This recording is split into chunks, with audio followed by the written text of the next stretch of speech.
that year before 9/11, at the CIA, we were panic-stricken because we knew a major attack was coming and we had no idea when and where. I blew the whistle on the CIA's torture program in 2007. Oh, you go to a prison, everybody's innocent. Yeah, you know what? A lot of people are innocent. The intent was not to go to war with Afghanistan. What was the intent? The intent was to destroy Al-Qaeda. And correct me if I'm wrong, the Palestinians welcomed the Israelis or the Jews, the European Jews, the Ashkenazi Jews, they did. with open arms, as in, come here, this is a safe haven for you. That's exactly right. And then the Nakba took place. If you're in government, especially if you're in intelligence, you know from the get-go the Israelis are no friends of ours. President Trump released the rest of the JFK documents. He released most of them. And I said, well, why didn't he release all of them? And he said, because the ones that are still classified point the finger right at the Israelis. What is up, everybody? Welcome back to the Wise Nuts Podcast channel. We want to thank every single one of you who are tuning in today and for all the support that you've been showing us for the past couple months now. Our channel's growing, and if you haven't, we're about 5 seconds in. Click that like button, subscribe to our channel. It helps us grow, and it helps us bring amazing guests to the podcast where we could sit down, have great conversations, and we have one hell of a conversation that we're going to be taking place today with one heck of a guest as well. Yeah, for sure. And don't forget to comment as well, because when you guys comment, you get to engage with one another. It helps the algorithms, like Arno mentioned. It increases the views, and in return, we can bring on bigger and bigger guests. We grow. We all grow together at the end of the day. Yeah. But all the way from the other side of the United States, Mr. John Kiriakou is here with us. Thanks for having me. How was the flight in? Tough. Was it? You know, no big deal. I don't mind getting up early. What I hate are unnecessary delays. And the first half was easy as pie. The second half, you're just sitting there. Yeah. I know you mentioned something about sitting on the tarmac and they're waiting on literally a mesh that was... A mesh net. That had to be replaced. Yeah. For over an hour. Like, where are they going to find a mesh net? But the best part of it is they gave him half a can of Coke in the airplane. And we gave him two cans of Coke. Yeah. Coca-Cola, sponsorship. You know, I was thinking today, actually, how many thousands of miles have you flown, let's say, in the last 20, 30 years? Oh, my God. I can tell you in the 9 months after 9/11, I flew 1 million miles. And it took me 15 years to use up those miles. Yeah. I went on my honeymoon first class to Argentina. I was burning miles all the time because you're traveling all around the world. I went to 72 countries, most of them right after 9/11. Wow. And so, you know what? An old timer told me back in the 90s, he said, you know, they got these things now, these frequent flyer miles. I said, yeah, I heard about these, right? And he says, you should sign up for them for all the airlines. I said, why? We're not allowed to keep the miles. Because back then the rule was that the CIA owned the miles, right? So they got to use the free tickets. And he said, they're going to change that rule. That's a stupid rule. It's inevitable that they're going to change it. So I signed up for all the airlines and started accumulating miles, never used them. And sure enough, right before 9/11, they changed the rules. They said, everybody can keep their miles. 1 million miles, bro. Mm-hmm. They sent me like a platinum. It wasn't platinum. It was black, a black card in a wooden box because I was like premium diamond special status. Every time I got on the plane, I'd get upgraded to first class. And that only lasted a couple of years, but still it was pretty nice. When did you get out of jail, John? February 3rd of 2015. And for those of you tuning in, or the guests or the viewers that are watching this, can we go back in time very quickly and just very, very quickly just dabble on what was the reason why you went to jail? Yeah.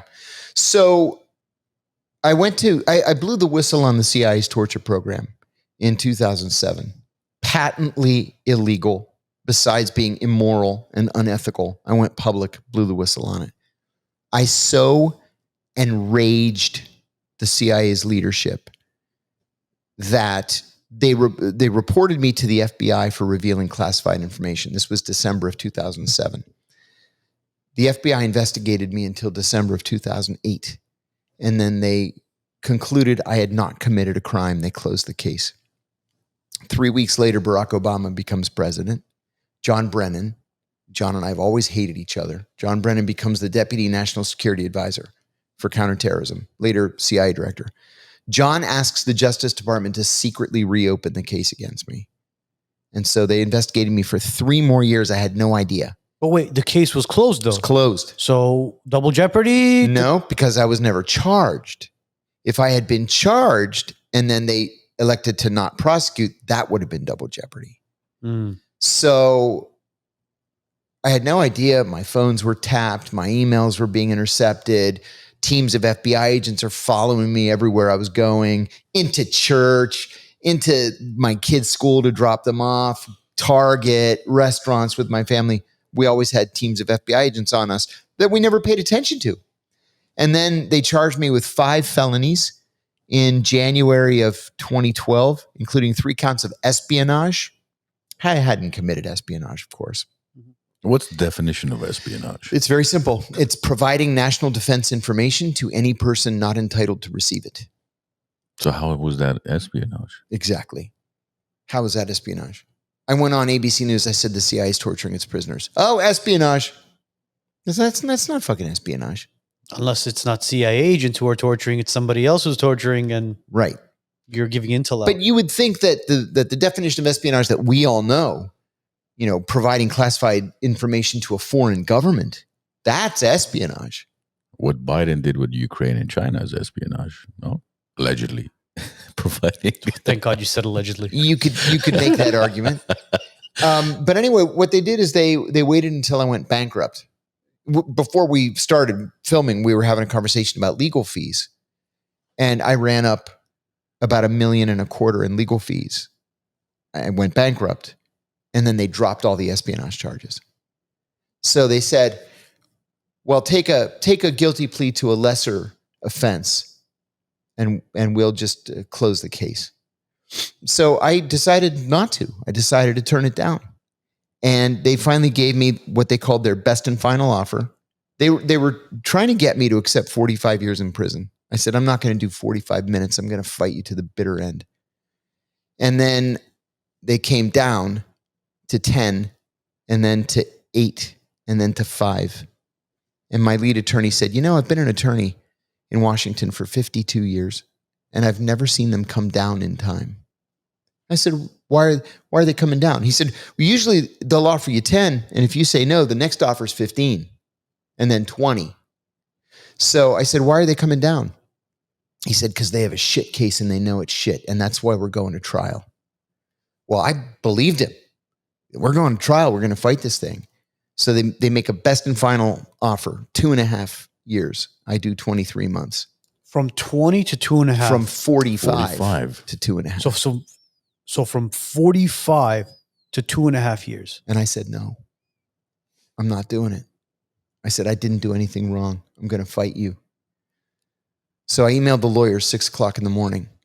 I said, I've been up all night with my wife. We're talking about, what we should do. I didn't do anything wrong. I'm going to trial.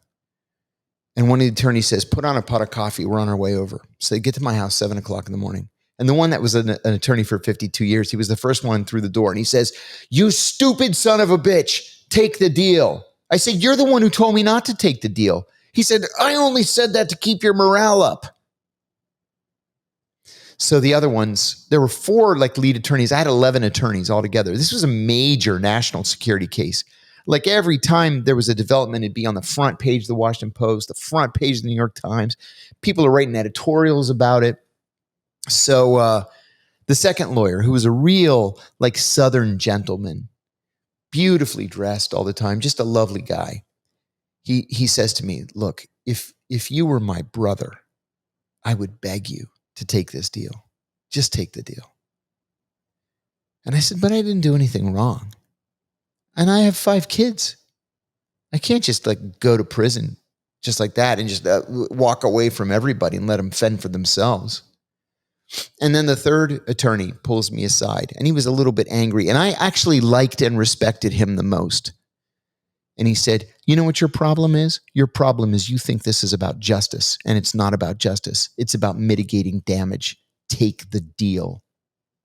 So I said, well, if I don't take the deal and I'm found guilty, what am I realistically looking at?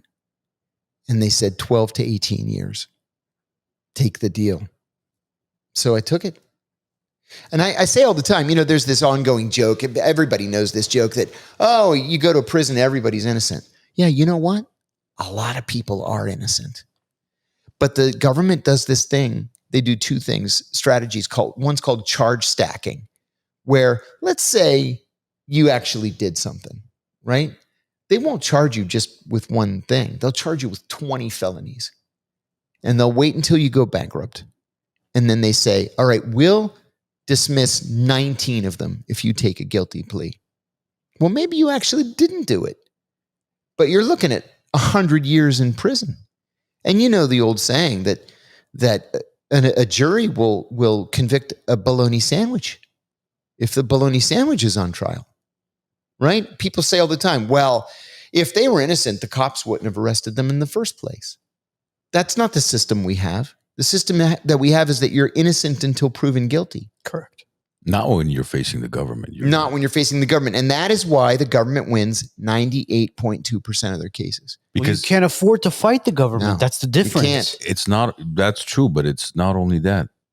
For example, in healthcare, you work with the government, right? If you're being paid by Medicare, Medicaid, whoever, technically you work for the government. Sure. Not like a contractor. Exactly. Yeah.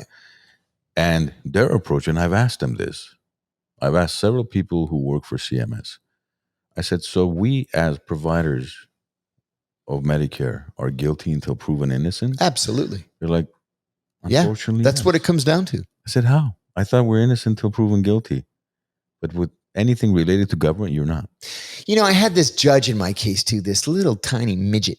She's like 4'10", and she was a Clinton appointee. Mm. And my attorneys, here's how good my attorneys were. They negotiated something called an 11C1C plea, which means it's written in stone and the judge can't change it. So I agreed to plead guilty. The government agreed to 30 months. I do 23, 11C1C. The judge, when I went to my sentencing, she said, I've been a judge for years, and I have never seen an 11C1C plea. This is my first one, she says. And she looks at me and she says, I don't like it, and I don't like it one bit. I wish I could give you 10 years, she says. Well, the truth is, she could have. All she had to do was say, no, I don't respect the 11C1C plea. Go back to the negotiating table. Come up with something else. That's all she had to say. But every national security journalist in America was in the courtroom that day to see what I was going to get. And so she had to make it look like she was tough and she was going to stand up. Okay, that was October of 2012. There are others who have come after me. Jeffrey Sterling, CIA whistleblower. Daniel, what's Daniel's last name? Anyway, the drone whistleblower, Daniel Hale, the drone whistleblower, and others, Ed Snowden. And so I'll give you an example. I was in Daniel Hale's sentencing hearing, and the Justice Department didn't see that I was sitting directly behind them in the first row with an NSA whistleblower, Tom Drake. We all stick together. We have a community now, right? So Daniel went to trial, which was very, very brave. And he's the one that said that we were killing civilians with drones. And the reason why he decided to blow the whistle, I'll give you just as a little bit of background. It's a very sad story. We operate these drones, the Air Force, the Army, the CIA, whoever has drones, they operate them mostly from here, right? You're in some office building outside of Las Vegas or at some air base in Florida or whatever, and it's all by computer, right? And you're guiding these drones in Afghanistan or Somalia or Iraq or wherever they happen to be. So Daniel's following this alleged terrorist in a car, and the guy pulls the car over and gets out of the car, and Daniel's on the secure comms with his boss, who's at MacDill Air Force Base in Tampa. And he says, I see the target. And the boss says, fire. And he said, wait a minute. There are 2 little kids with him. And the boss says, those aren't kids, those are goats. He said, I'm looking at them. They're 2 little girls. And the guy says, fire. And Daniel says, I can't fire. He's with 2 little kids. And the guy says, fire or be court-martialed. This is straight up from the movie Scarface. Yeah, it's terrible. And so he fired. Are you kidding me? And he killed them. And he went home. He told me that he went home that day and he told his housemate, I became a child killer today. And You've seen the movie Scarface, right? Yes, I have. Just want to make sure because he hasn't. We'll get to the Matrix later. It's a powerful movie. Because in the movie Scarface, literally, what you're telling me with Daniel is exactly what was happening with Tony. Yeah. Or where he had to blow up that car. Yeah. Yeah, where the 2 kids were in the car. Kids were in the car. And he couldn't pull the trigger, where he obviously killed the guy who had the trigger with him. That's right. Wow. So I'm in the gallery. I'm 1 row behind the prosecutors. And Daniel's found guilty of telling The Intercept and a documentary filmmaker on PBS that we've got a drone program and we kill civilians with the drone program. They were like, classified. You can't say that. You're under arrest. So the Justice Department says, Your Honor, we're asking that you sentence him to 10 years. And this is a different judge, kind of a wise, older judge who saw what the Justice Department was doing here. And the judge says, I can't give him 10 years when Kiriakou got 2.5.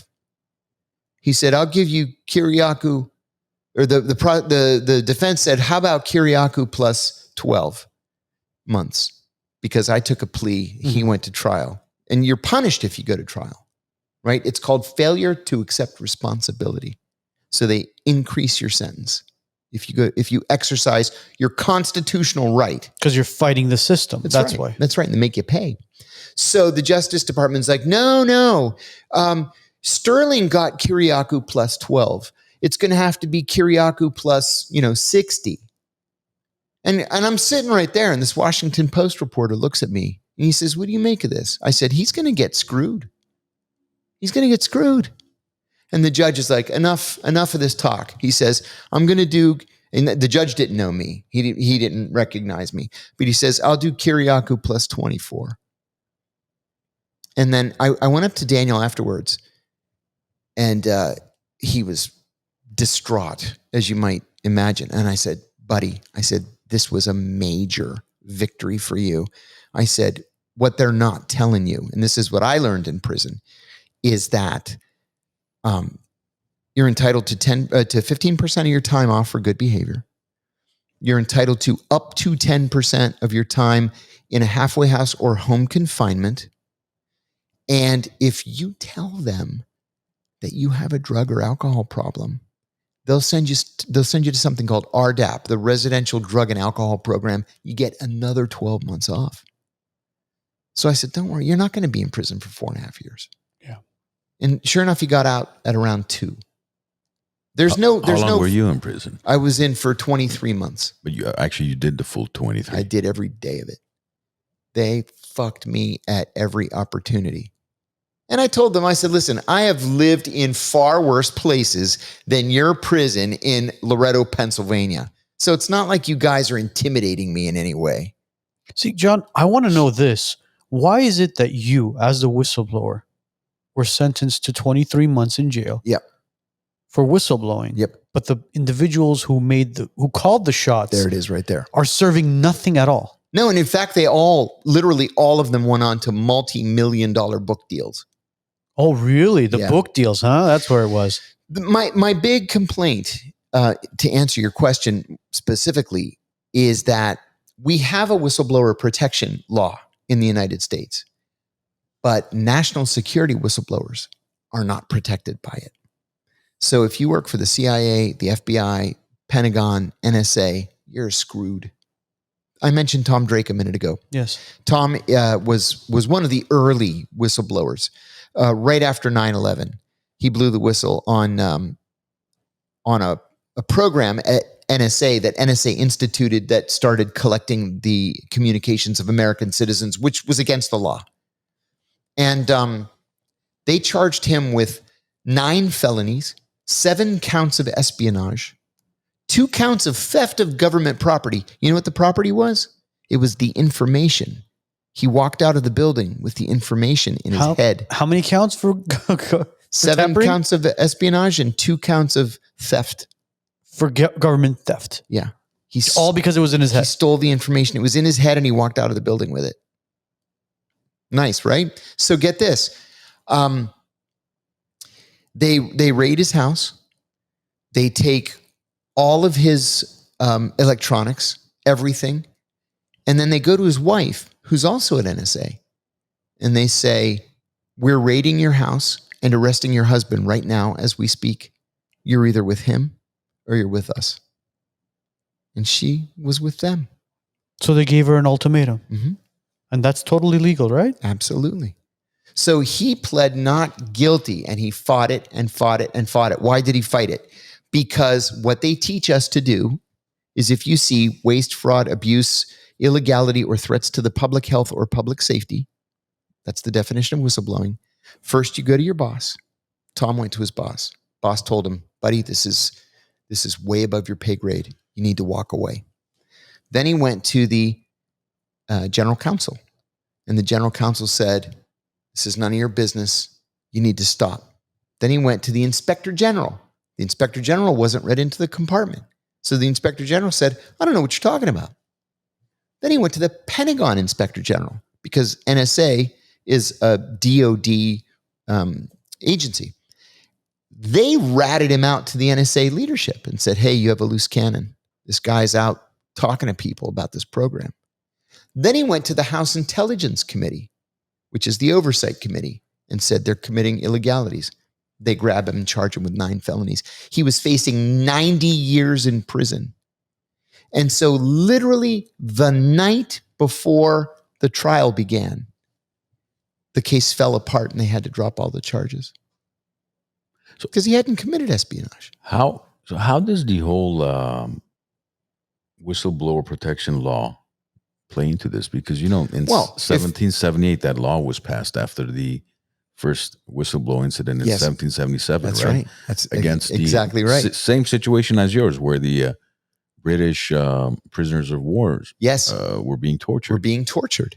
Well, if you work for the Department of Agriculture or the Department of Labor or the Federal Trade Commission, God bless, you're fully protected.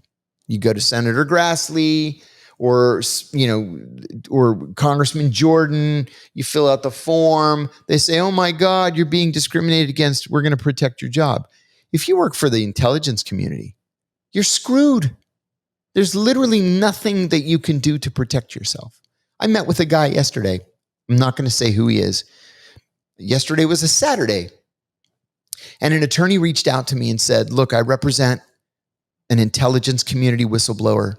He's scared to death and he just needs to talk to somebody. I said, done. So we met in one of these office buildings where you rent a conference room by the hour. I was there for 3.5 hours and I just let the guy vent. And he came with thousands of pages of documents. He's laying out the case. I said, buddy, you don't have to convince me of the case. I know that you're telling the truth. I know it. You don't have to convince me. But he said, I need somebody to talk to because I feel like I'm going crazy. And I said, yeah, you're going to feel like you're going crazy. But rely on your attorneys and cultivate friendly voices in the media. And I said, if you have an opening to Senator Chuck Grassley of Iowa, talk to Grassley. He's a friendly ear. Otherwise, don't trust anybody because the FBI knows what you're doing, most likely, and they're going to try to get you to implicate yourself. I said, even talking to me is a risk. He and I had never met. I could be an FBI agent undercover. I mean, of course, I'm not. Yeah. And I'm sort of a public figure. But I said, don't talk to anybody without your lawyer sitting in the chair next to you. Have you been involved in a car accident? Don't face the aftermath alone. Arman Grigorian is your personal injury attorney who specializes in car accidents.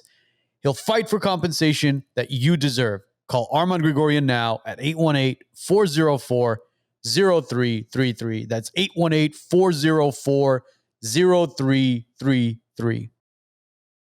Our insurance company is giving you the runaround. Stop stressing and start winning. Public Assist goes toe-to-toe with the insurance companies so you can get paid every single dollar that you deserve.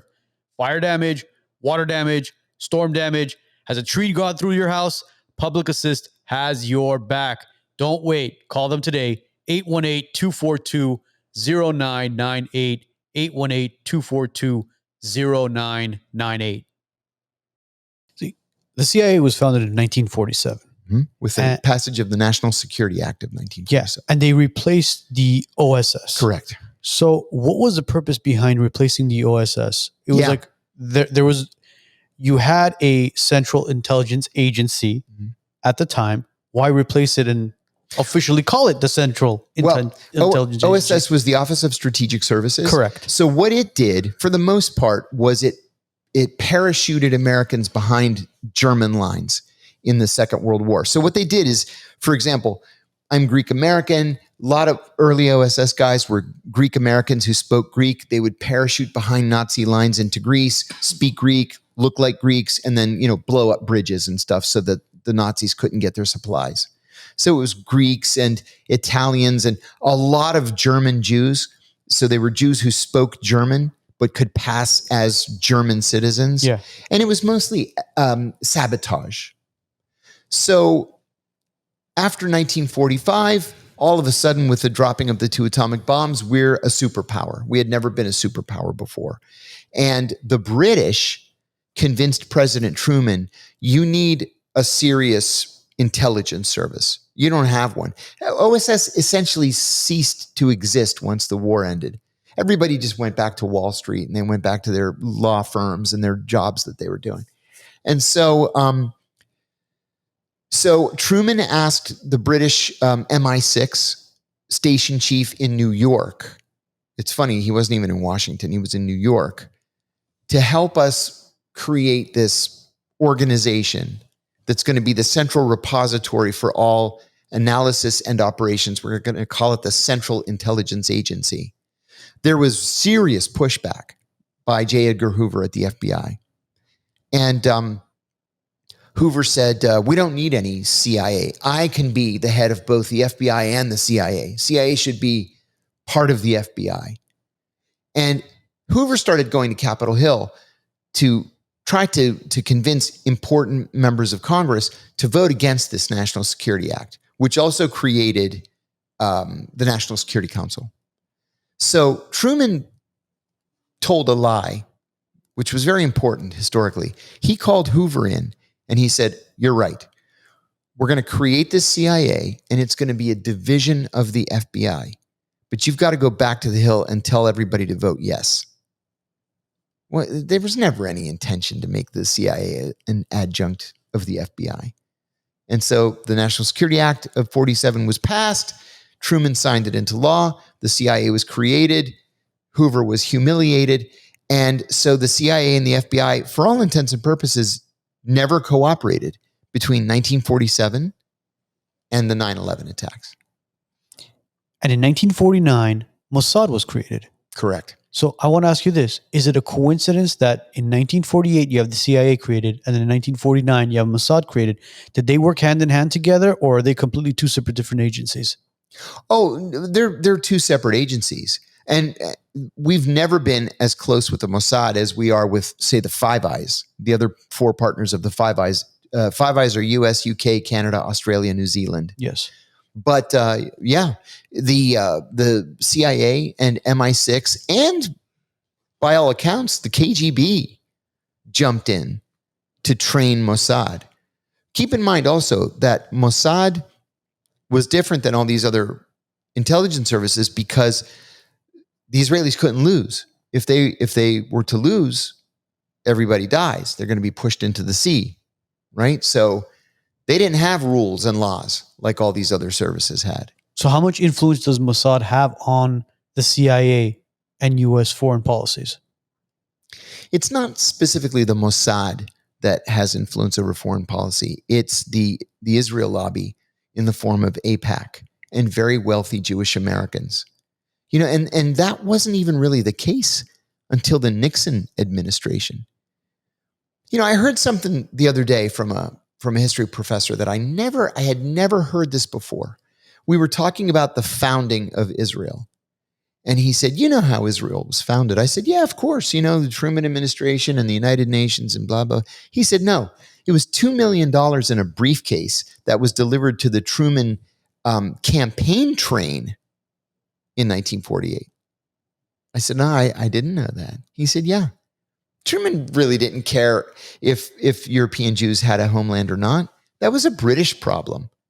But $2 million in cash in a briefcase, that's going to make him interested. Truman, you can find on YouTube, Truman gave a statement that he knew that he was successful creating Israel when both sides came out of it hating him. But that wasn't really true. By both sides? What do you mean by both sides? The Palestinians and the Jews. Really? Mm-hmm. I thought it would be the opposite. I thought the Palestinians would hate him and the Jews would like love him. But the Jews wanted all of it. They didn't want it divided, you know, into Palestine and Israel or Palestine mandate. And correct me if I'm wrong, the Palestinians welcomed the Israelis or the Jews, the European Jews, the Ashkenazi Jews, they did. with open arms, as in, come here, this is a safe haven for you. That's exactly right. And then the Nakba took place. And everything changed, and it's never gone back. And the Nakba is the Israeli-Palestinian war. Correct. Where you know, hundreds and hundreds of thousands of Palestinians fled mostly to Jordan, thinking we'll regroup, we'll fight our war, and we'll reclaim our land. And here we are 5 generations later, and they're still in Jordan. John, we've had this conversation with other guests before where we talk about that specific territory, that specific land, whether you want to call it Palestine or you want to call it Israel. It doesn't matter. But when you look at the history behind it and the people who were the original settlers, the people who were there 3,000 years ago, right? Whether they were Muslim, whether they were Christian, or whether they were Jewish. When you talk about anti-Semitism or you talk about the Semites themselves, right? If you put a Palestinian and a real Israeli or a real Jew next to one another, you can't tell them apart. No, you can't. They're the same people. Exactly. But it's the European Jews that came in.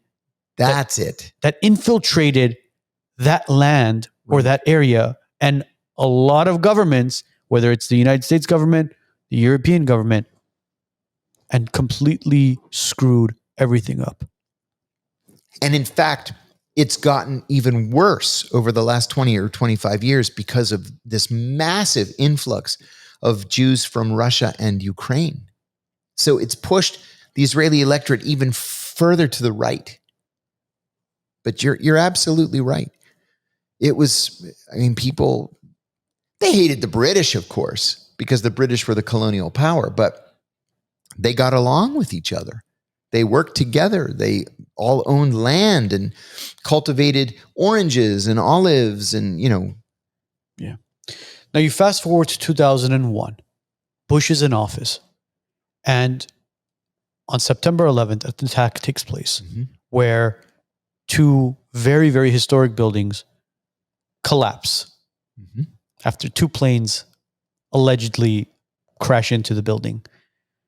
The owner of the building happened to have pulled out a very hefty insurance policy prior to the attacks. Yeah. What do they call it? A terrorist clause. Yeah. Terrorist insurance. It's a rider. Yeah. Yeah. As Joe said, a terrorist insurance clause.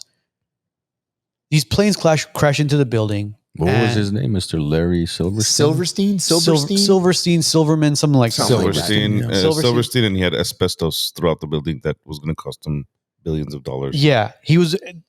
But anyways, the planes crash into the building. The buildings are on fire. Hundreds of thousands, if not thousands of people are in scramble mode trying to evacuate the building. The fire department is there. At the time when the attacks took place, there was so many different stories being told on ground zero where people were talking about, I heard bombs. Right. Somebody said, there was no plane. I saw a missile. Of course there were planes. But anyways, these buildings now collapse. Building number 7, which was not attacked hit. at all, Right. not hit, that collapses. And all of a sudden, there's a big outbreak as far as, all right, you know what? We were attacked by terrorists. It was the Saudis. It was a bunch of Al-Qaeda members. We happen to have found a passport on a domestic flight, which you don't really need a passport, fully intact by a Saudi pilot. We're going to war with Afghanistan. But at the same time, when you go back, but it wasn't exactly that clear cut, though. The intent was not to go to war with Afghanistan. what was the intent? The intent was to destroy Al-Qaeda, Which was created by who? not the United States. That Was is a very common misconception. Is it? Yeah. Because I've the stories we've heard is Al-Qaeda was created by the United States, and again, allegedly, in order to fight the Soviets. No, Al-Qaeda came to Afghanistan after the U.S. pulled out. The Soviets were already gone when Al-Qaeda went to Afghanistan. Okay. The U.S. pulled out at the end of 1987, early 1988. Okay. And Al-Qaeda, or what we used to call the Afghan Arabs, some of them were already there and just remained, but Al-Qaeda itself went in the early 1990s. Wasn't Al-Qaeda, according to your story, created by Osama bin Laden? Yes. But Osama created Al-Qaeda, and they fought with the Soviets. And then he also wanted to fight. Not as Al-Qaeda. They fought as Mujahideen. As Mujahideen? Yeah. It was with Iraq that he wanted to fight as Al-Qaeda. Is that what it was in the 90s? Because I know he had issues. Osama bin Laden had issues with Saddam Hussein. Yeah, he hated Saddam Hussein as much as he hated us. Yeah, because Saddam also, that was at the period where Saddam wanted to attack Kuwait. Well, that was before Al-Qaeda was founded. Saddam attacked Kuwait on August the 2nd, 1990. Mm-hmm. But it had nothing to do with religion or Afghanistan or the Soviet Union. It was about oil. Yeah. The Kuwaitis, there's an oil field called the Rumaila field that like 98% of it, it's very long and narrow. It looks like Chile. 98% of it is in Iraq. And just the southernmost tip of it crosses the border into Kuwait. And the Kuwaitis were slant drilling. So they went under the Iraqi border and they were stealing the oil. And so they got caught. The Iraqis caught them. And so the Iraqis started, rattling their sabers and threatening the Kuwaitis. Finally, they invaded on August the 2nd. And most everybody just assumed they're going to take that little 2% across the border, and that's going to be the end of it. Most people didn't expect that they're going to take the whole of Kuwait, and they did it in under 24 hours. But then, even back then, Osama bin Laden was, to the best of my recollection, he was still in Saudi Arabia in 1990. He went to Sudan. We asked the Sudanese to throw him out. He briefly went to Qatar. And the Clinton administration asked the Qataris to grab him. He was at the airport transiting. And we asked the Qataris to grab him. And they said, okay, but we need charging documents. What crime has he been charged with? Well, because we're idiots, we had never charged him with a crime.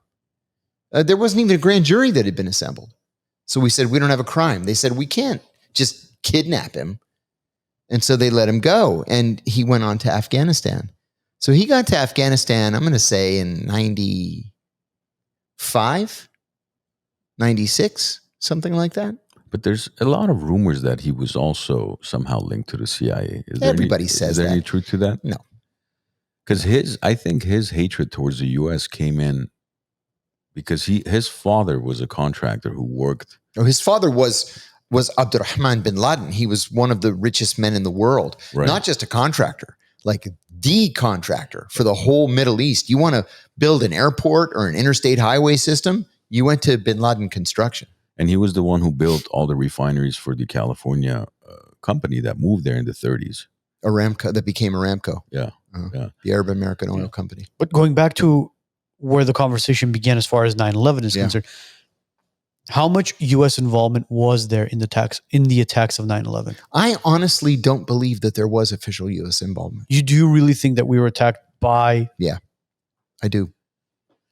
Now, I'm not an architect. I can't say, Building 7, I don't know, controlled demolitions. You hear all these different things. I've also heard the Saudi royal family did it. The Bush family did it. The space aliens did it. The Jews did it. The Israeli government did it. Everybody's got a theory. But I'm telling you, in that year before 9/11, at the CIA, we were panic stricken because we knew a major attack was coming and we had no idea when and where. Have you ever been to the Pentagon? Oh, 1,000 times. Is Pentagon considered one of the, if not the most secured building in the world? No. No? No. You can drive right up to it. And you can just go inside? No, you can't go inside anymore. I mean, you could before 9/11, sure. There was even a barbershop there. You could just go get your hair cut at the barbershop. But as far as inside the Pentagon. Yeah, my cousin Angela was a barber there for years, 30 years. But as far as like security cameras and all, did it exist during 9/11? Yeah. So how come we don't have any footage of the airplane? Because they never released it. But you're also discounting the literally tens of thousands of people, including my best friend, who were sitting in rush hour traffic watching that plane fly right into the side of the building. We haven't seen a single clip of... Because they haven't released them. No, as far as like, let's say from your best friend or from somebody, because there's thousands of clips of the planes flying into the there were no Twin Towers. Camera phones back then. And you're not driving, in rush hour like this just in case a plane flies into the side of the building. People were just sitting in rush hour traffic. There was no even debris though. Sure there was.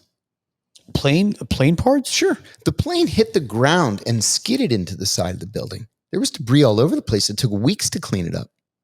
I live in Arlington. We were down there every single day.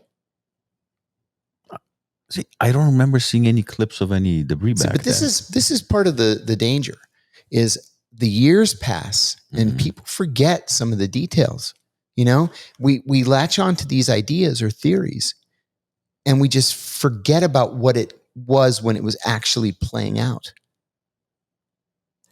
Because some of these, when you look at how a plane is built, a lot of it is like fiberglass, and obviously there's some very thin aluminum and stuff. Yeah.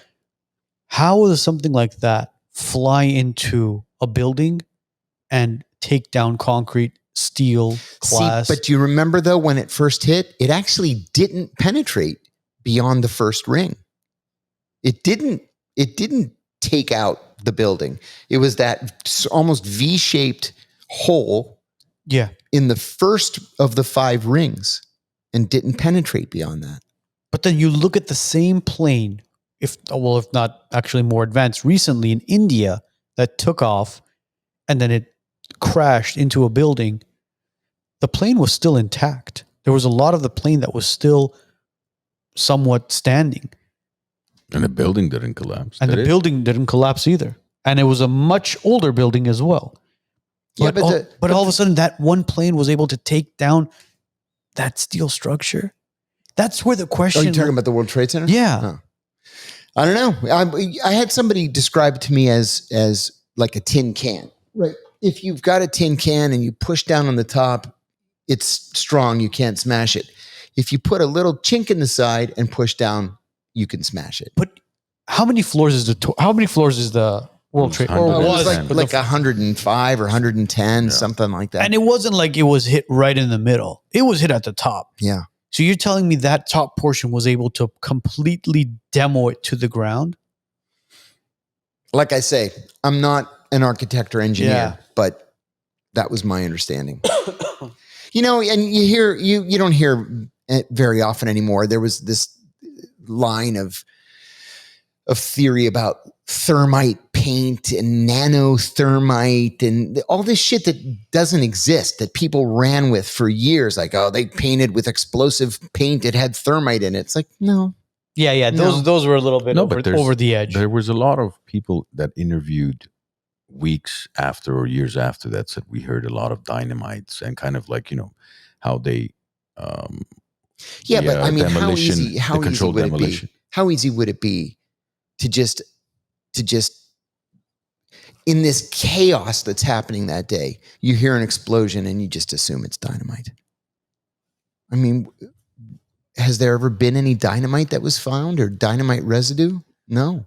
It can be. Yeah, no, I completely understand what you're saying. Dynamite residue that we know of. I mean, who's doing the investigation at the end of the day? Yeah. I mean, but what's the evidence that what they want us to see, they'll allow us to see. What they don't want us to see, we won't see. Let's look at the issue of the controlled demolition. Yeah.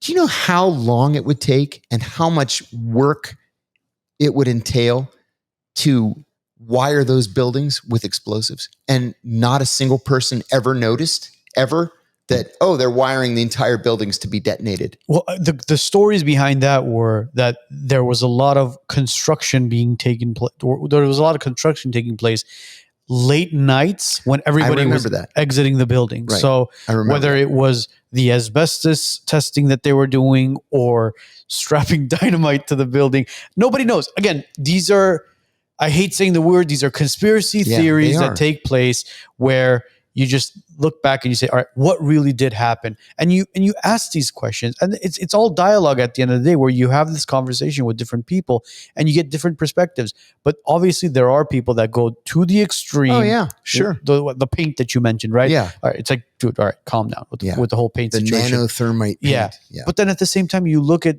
other things and it's logical where you're like, dude, please explain to me how that top of the building how do you down the explain entire building structure. 7? How do you explain exactly building 7? Building 7 was also had a giant tank underneath it that was the emergency fuel, and that blew for what was it, NYPD or for the city of New York or whatever it is, held thousands and thousands of gallons of fuel. I don't know. I'm just saying. Because look, you've in recent interviews you've mentioned how you think what Mossad pulled off with the whole pager bombs is probably the most brilliant thing ever. Absolutely brilliant. So you don't think, for example, they had the capacity to put up some demolition? No. How would they do that? How did they pull off this whole pager thing? Oh, well, there's a big difference. A decade. There's a big difference between taking 10 years to take over the supply chain than to go into the World Trade Center and start wiring it for demolition. There's huge difference. And I come back to what they told us in our very first day of CIA analytic training. You have to lay out the evidence. It's one thing to say, dancing Israelis. Okay, well, what the fuck's that supposed to mean, dancing? Yeah, there were dancing Israelis. You know why they were dancing? Because they knew that those attacks meant we were going to start killing thousands and thousands of Muslims. That's why they were dancing. Yeah, there was interviews as well of individuals at Ground Zero where they asked them, what do you think about the events that took place? And there were Israelis, Jewish women and men who were smiling from ear to ear saying, absolutely, they were thrilled. Now the United States sees what we've been going through. And we get it. But for them, it's like, I don't know, man. But again, I come back to evidence. These are all interesting theories, but you got to lay out the evidence. And every time somebody says to me, it was the Mossad, somebody else says to me, it was the Bush family, or it was the Saudi royal family. They're all evil. Okay, well, who was it? Was it the Israelis? Was it the Saudis? Was it the Bushes? I told you, the lizard people came down and they did it. I've actually gotten that. I heard the FBI did it. I heard the CIA did it. I'm like, yeah, we blew up our own building. Of course. So you believe it was bin Laden who did it? Of course I do. And bin Laden said afterwards in an interview with Al Jazeera, not an interview, but it was a tape that he sent to Al Jazeera, that they wanted to wreck the American economy to lead to the collapse of the United States, and that they were planning another attack, his words, that would dwarf 9/11. That's why we went after them like we did. We were afraid of another attack.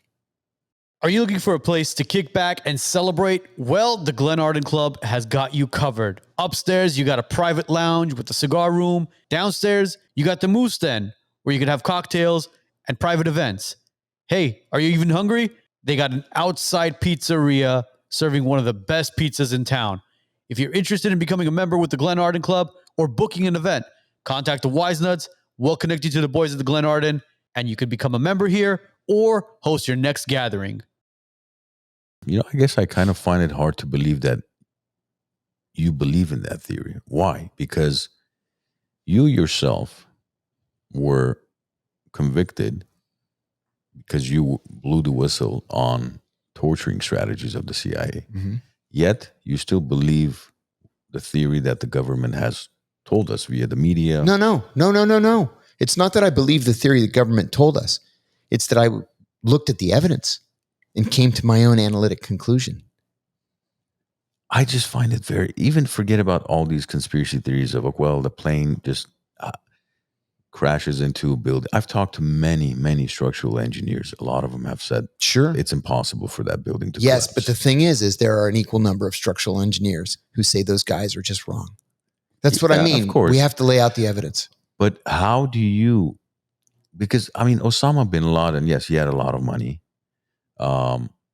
But to be able to pull it off, just like kind of if we compare it to what happened on October 7th, which is on a much smaller scale than what took place on 9/11, as far as the damage that it caused. More people have been killed, unfortunately, between October 7th and today. Many more. But to believe that, for instance, Mossad had no idea that that Hamas was going to attack. Yeah, I don't believe that for a second. So then how do you believe that Al-Qaeda could have attacked, or Osama bin Laden could have attacked us via airplanes and we had no idea? Because I listened to the intercepts. I was reading the intelligence. I was participating in these meetings saying that this massive attack is coming. We have to figure out how to head it off. It's all based on the evidence. Do you see the CIA at the time is roughly around 50 years old? Yeah, right. And 53. Roughly. Yeah. And with the amount of experience that they have, how do you miss an attack like that? Do you think it was willfully missed, or do you think it was? No, see, this is another misconception. Another misconception is that the United States needs a provocation. Sorry, let me rephrase that. That the United States needs a provocation to go out and start killing people. Like, we would really like to kill lots of Muslims, so we should attack ourselves. That'll give us the excuse. No. If we want to kill Muslims, we just go out and kill Muslims. You don't need a provocation. A false flag? No. The Israelis do lots of false flags. You know how complicated false flags are? How many moving parts? And you have any idea how fucking retarded so many people are in government? They're too stupid to make a false flag successful. It's just too many moving parts. I think we have a tendency to underestimate incompetence in government. I really do. Plus, at the time, and I'm actually glad you mentioned this because this is a good time to bring it up. At the time, you had a White House that was obsessed with China. That the fight is with China, not with these guys wearing sheets. They're no threat to us. You had George Tenet and Dick Clark, who was the Deputy National Security Advisor for Counterterrorism, screaming at Condi Rice that Al-Qaeda is going to attack us. And she said, you too? Again with this Al-Qaeda? The threat's from China, not Al-Qaeda. And they wouldn't do anything. They wouldn't increase the budget. They wouldn't approve covert action programs. They wouldn't do anything because she believed she was a terrible national security advisor and an equally bad Secretary of State. She believed that the threat was from China and that these guys were idiots for trying to keep the CIA focused on Arabs. What if that was by design, John? To keep them and then in the dark. And then who would be the beneficiary though? I mean, Condi Rice is not this intellectual giant who's going to, have a shadow government operating behind the actual deep state. I mean, you have AIPAC, right? You have, you just said to yourself that Israel is more commonly known to do false flag attacks. Sure. Well, the owner of the building was Israeli. Let me interrupt you on that, on that score. I would agree with you as it applies to Iraq, because literally on September 12th, there were prominent Jewish Americans at the White House saying, we have to attack Iraq for this, right? Not Afghanistan. Iraq. And the fact that Al-Qaeda hated Saddam Hussein as much as he hated us was irrelevant to them. I'll give you another example.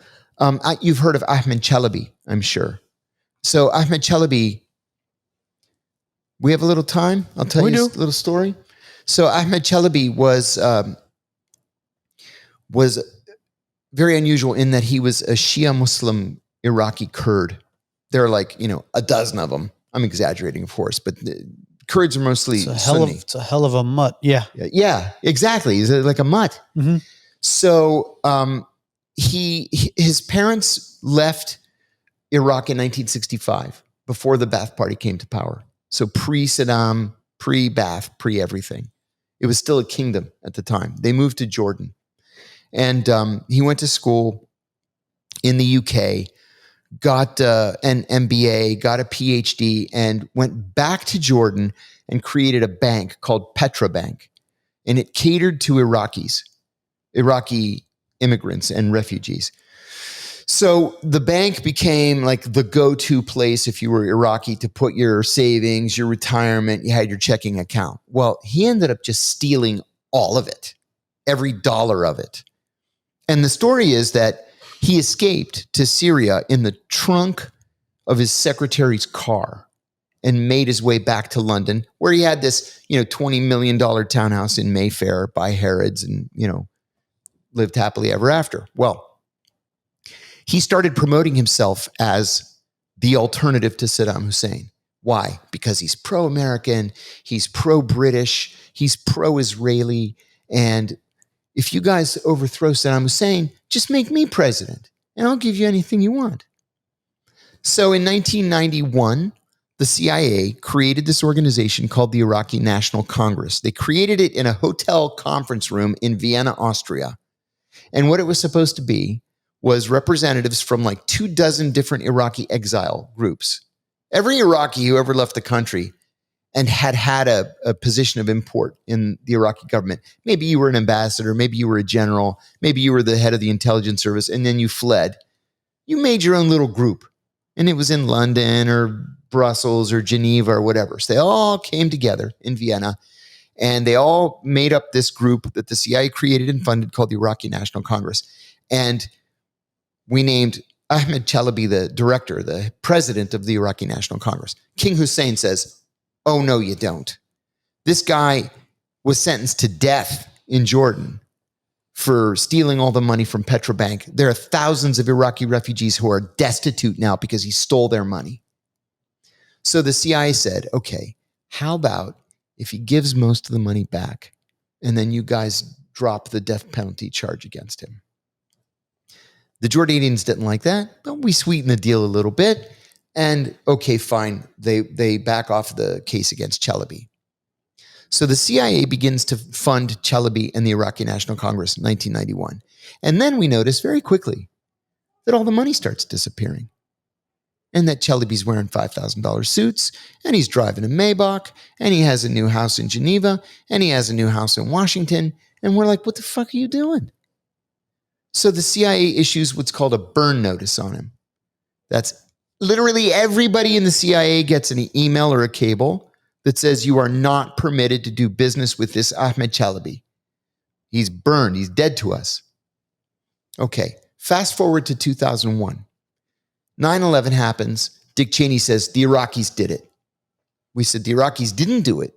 Al-Qaeda did it. No, Al-Qaeda did it partnering with the Iraqis. We're like, what do you base that on? You can't just make shit up and then create foreign policy based on, your fantasies. Well, remember, we're talking about a warmongering Dick Cheney here. Exactly. And so Dick Cheney ordered us to start talking to Ahmed Chalabi. We said, no, we're not going to do it. We burned him 9 years ago because he's a liar and he's a thief. But he's westernized. Yeah. The CIA had enough. We lost millions and millions of dollars that went right into Chalabi's pocket. So here's what happened. Cheney creates a new position at the Pentagon called Undersecretary for Intelligence. And we said, you don't need an Undersecretary for Intelligence because you have the Defense Intelligence Agency that handles your intelligence. And we work with them. Nope, we're going to have a new position, Undersecretary of Intelligence. And then we start receiving at the CIA these cables called DODIRs, Department of Defense Intelligence reports. I'll never forget it. We start getting these reports. I was the Iraq briefer for the director at the time, CIA. We're getting these reports like, you've got to be kidding me. Did you see this DODIR? It says that the Iraqi station chief in Prague was meeting with Al-Qaeda a month before the attacks. Like, that's an act of war. Okay, so what's the source? It says a reliable source. Well, at the CIA, the words reliable source means something. It means you have formally recruited the source, you have polygraphed him, he has passed the polygraph, and the previous information that he's given you has proven to be true. In short terms, it's a confirmed source. Confirmed. 100%. It's not a trust me, bro. Not one of those. So when we called the Pentagon, we said, we want to see the source. They said, trust me, bro. So a couple of us went to, management, the deputy director and the associate deputy directors, and said, we think the Pentagon source is Ahmed Chalabi. And they said, well, we're not supposed to, nobody's supposed to have any contact with Chalabi. I said, but literally every intelligence report that's coming in confirms what Dick Cheney has been screaming about. Everything. Well, you know what? It turned out the source was Chalabi. They created the position of Undersecretary of Defense for Intelligence just to run the Chalabi network. And so... why didn't they just put him in charge of... they might as well have. Make him the Secretary of Defense for that matter. Yeah, seriously. And so it was Chalabi and those around Dick Cheney promoting this notion that 9/11 was actually carried out by the Iraqis, not by Al-Qaeda, or the Iraqis had hired Al-Qaeda to do it. And that was what led to the decision to go to war. And mind you, this is at the same time when Iraq and Al-Qaeda do not like each other. At all. Not at all. Because Saddam, at the time, and these are stories that were out there, hated Al-Qaeda, hated any sort of terrorist group, and was out to actually exterminate them. Exactly. But at the same time, you had other countries, including Israel, who was adamant about us entering Iraq because there was weapons of mass destruction. Correct. There was nukes, there was atomic bombs, and any day now, Saddam might lose his shit and push that red button and nuke not only Israel, but all of Europe and America. And I'll tell you, the Israelis were so gung-ho to go to war with Iraq. They begged us to let them send troops. Well, Netanyahu came to Congress and he gave a big speech and everybody was standing and clapping like he was the freaking president of the United States. I'll tell you, just a couple of days before we attacked Iraq, the Israelis sent us a cable from Tel Aviv and they said, we want to be involved in the invasion. And I briefed it that morning. I remember it like it happened yesterday. I said, we got a cable from the Israelis. They want to be in on the invasion. The deputy director says, absolutely not. Not in a million years. And I said, I know. I already told the regional office that received the cable. The answer is no. It's not just no. It's hell no. Within 24 hours. Well, Iraq in the Western desert, they electrified the country, of course, right? You put up an electrical grid, but their electrical towers had 3 legs. Ours usually have 4 legs in the United States.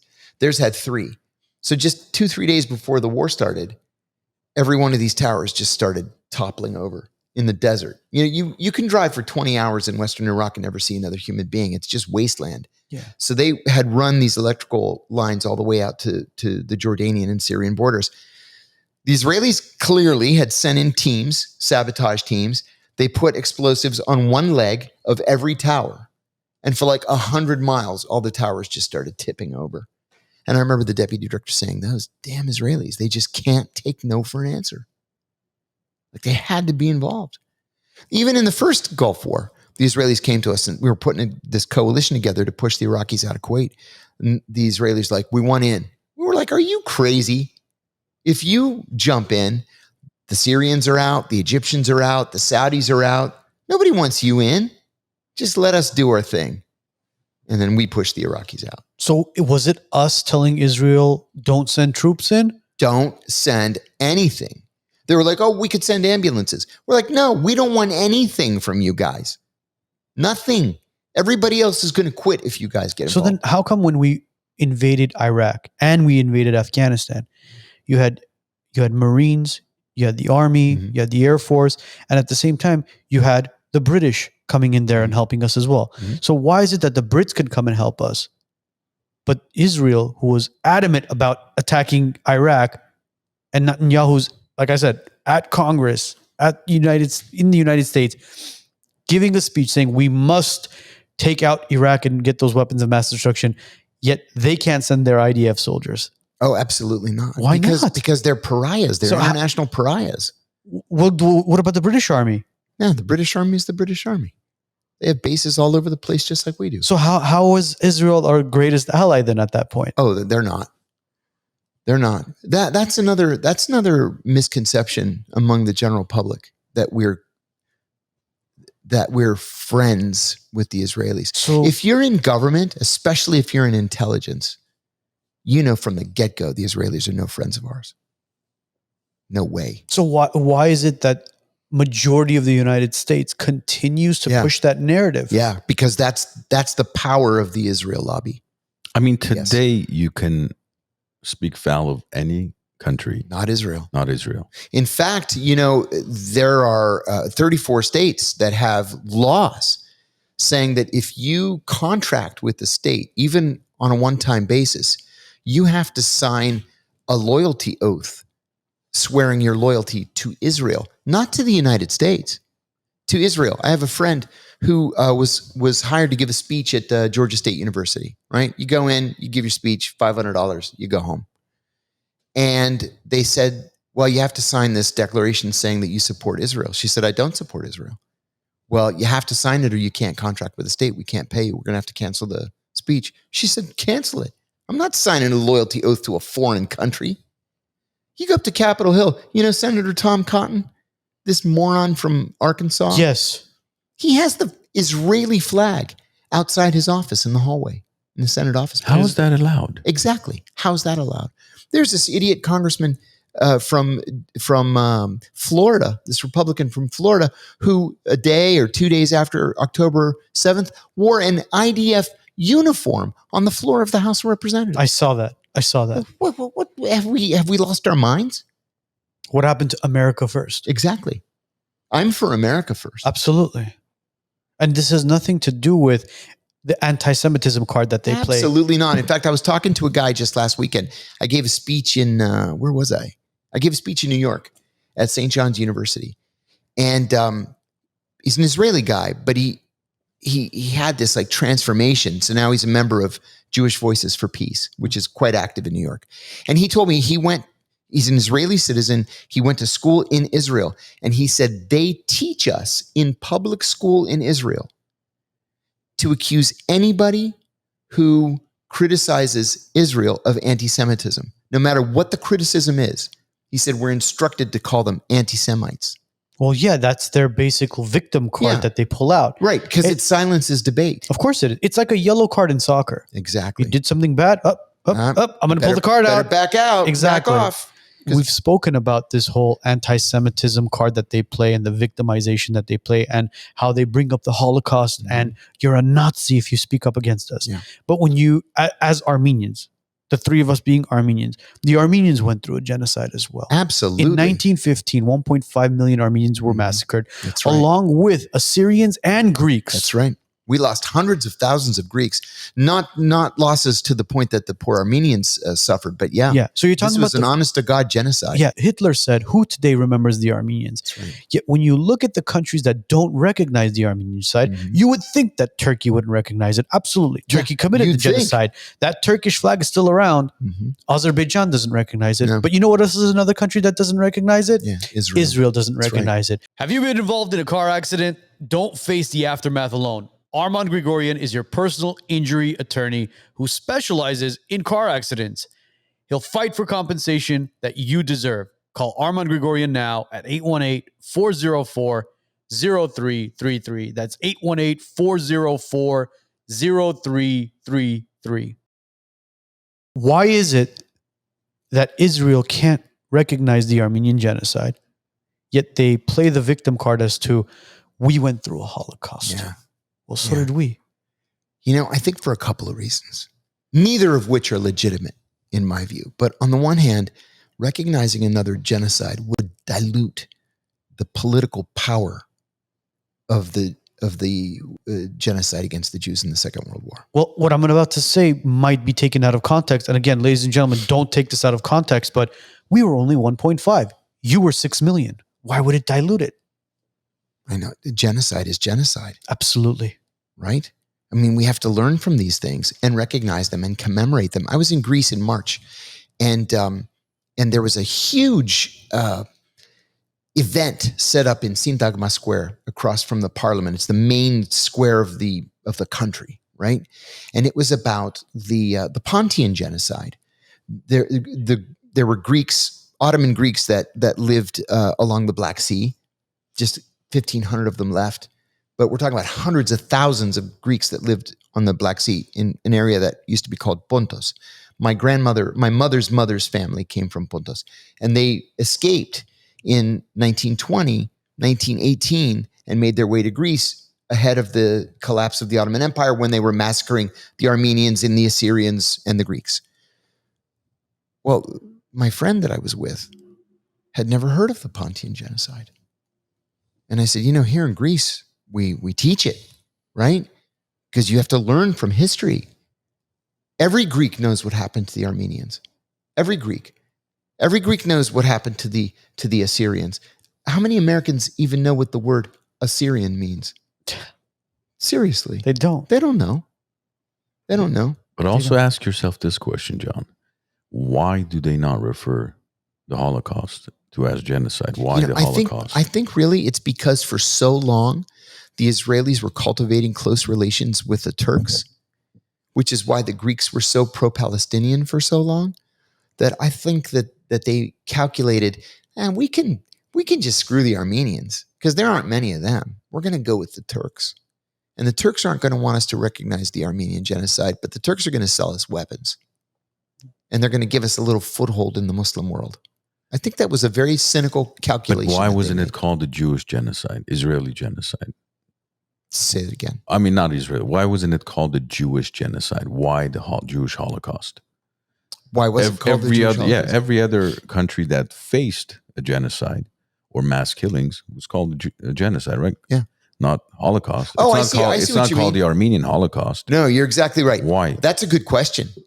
I have a good friend who I'm ashamed to say is the attorney for the Turkish government in Washington. And he's got a Wikipedia page. And on the Wikipedia page, it says that he is an Armenian Holocaust denier. And I said to him one day, did you know that on your Wikipedia page, it says that you're a denier of the Armenian Holocaust? And he said, I am not. I'm not a denier. He said, there is a United Nations mandated definition of Holocaust, and it doesn't apply in the Armenian case. The Armenian killings were a genocide. And I said, be that as it may, this is a bad look for you, because for most Americans, the words Holocaust and genocide are interchangeable. Just accept that 1.5 million Armenians were murdered. Just accept it. You know it happened. He's like, no, in law school they taught us, and he won't acknowledge it. He won't budge at all, mentioning It's that a not genocide a took Holocaust. place. Chael Sonnen was on our podcast, and Chael Sonnen ran into a friend from Turkey, and he would ask him as well. He goes, "What happened in 1915?" And he said, "An event took place." Yeah, that was Ottoman. We're not Ottomans. That's not us. Could you imagine, John, if the Nazi flag was still flying Can you around in imagine? Germany? But the Turkish flag that massacred 1.5 million Armenians, Greeks, and Assyrians Yep. is still up flying. Yep. And it's always the other guy's fault. Of course it is. Right? Why would it Oh, be? no. We're Republic of Turkey. You're talking about the Ottoman Empire. That wasn't us. So change your flag. Yeah, exactly. Change your flag. That flag was flying Exactly. in 1915 as Armenians were being walked in the desert, as Armenians were being shot execution style. That's right. And women and children Crucified in some cases. Yes. Women and children were being beheaded. Mhm. It's sickening to say this.